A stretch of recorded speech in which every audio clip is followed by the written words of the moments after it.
وزیر اعلیٰ گلگت بلتستان حافظ الرحمان نے چلاس میں منعقدہ ایک تقریب سے خطاب کرتے ہوئے کہا کہ چلاس شہر میں سارا گرد و غبار ہے۔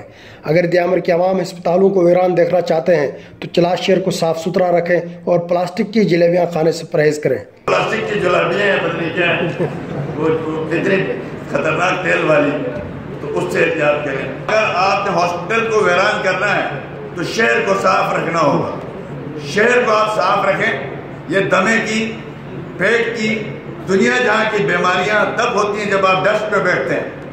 دنیا جہاں کی بیماریاں، اس بازار میں ہم ڈسٹ نہیں دیکھنا چاہتے۔ انشاءاللہ تعالیٰ ایک سال کے اندر یہ ساری سڑکیں، فٹ پاتھ، میٹلز اور اچھی طریقے سے ٹھیک کریں گے تاکہ ہمارے بچے باہر نکلیں تو پھیپھڑوں کے مریض ہو کے واپس نہ۔ وزیر اعلیٰ گلگت بلتستان نے کہا کہ نوجوان نسل چلاس شہر کے فٹ پاتھوں پر بیٹھ کر وقت ضائع کرنے کے بجائے دیامر میں ادبی سرگرمیوں کے فروغ کے لیے مل بیٹھے۔ یہاں کی میڈیا کو، یہاں کے انٹلیکچوئل کو، شعراء کو بیٹھنے کی بھرپور طور پر جگہ دی جائے تاکہ سوسائٹی آپس میں ملے، معاملات کو شیئر کرے۔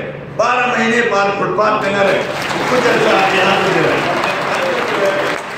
ایک تھوڑی سی عادت بنا لیں آپ، ایک جہاں پہ مشاعرے کرا گئے، کوئی چھوٹی موٹی مجالس مقرر کریں۔ حافظ الرحمان نے کہا کہ چلاس شہر کی تمام سڑکوں اور گلیوں کو میٹل کریں گے تاکہ شہری مختلف بیماریوں کا شکار ہونے سے بچ سکیں۔ عمر فاروقی، چلاس، دیامر۔